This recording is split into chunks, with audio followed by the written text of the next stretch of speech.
everybody, it's Amber Smoke here with Hype Magazine, Vigilant Promotions and Premier Connections, here with Michael from 1000 Watts. He just won an award. Would you like to tell us about it?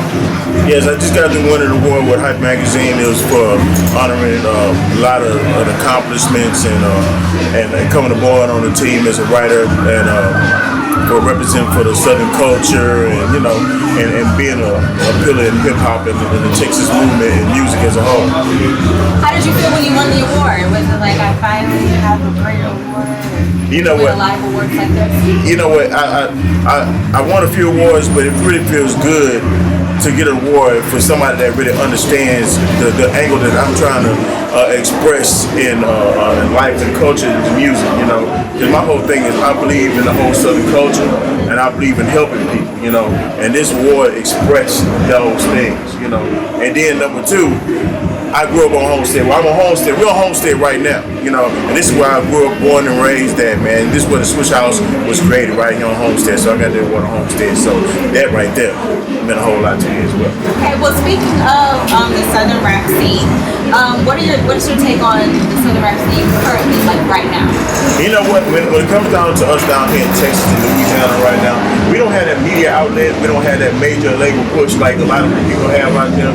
So I think at this point right now, we need to come together and push ourselves and let people see the force of the whole Southern music culture here. Because when we have the exposure, man, people love it. Yeah. So, what are your thoughts on DJ Screw and how he affected Houston? You know what, man? DJ Screw needs his own day.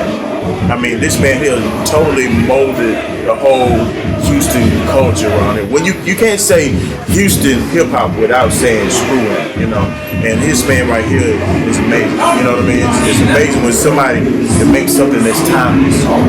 It's different when somebody can make music, somebody can make some hit song or two right now.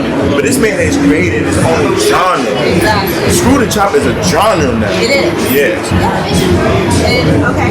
Well, let me ask you another question. What are some of the projects that you're working on right now? Right now, I'm working on doing a project for Young Dog. I just got to talk to him, and I'm trying to do something with him. And I'm working on Dave Hill Broken 4. I've been holding off on it for years, but I think I'm going to bite the bullet and just go ahead and do it because it's time to do another one of those Southern classics. So, yeah. Excited for it? Yes. All right, so let me, on another note, I want to ask you a question about, now in the media, we've been seeing a lot of things going on with racial injustice. I would like to know your thoughts on Sandra Bland, since that was so close to home. You know what? It's always been fucked up, especially, man, when it comes down to the justice system and our people and stuff like that. I'm glad that now we have an outlet where we can actually see the injustice that's done to us, you know what I mean? I hate that it's unfortunate that people like Sandra Bland will have to lose their life for people to see this, man. But you know what?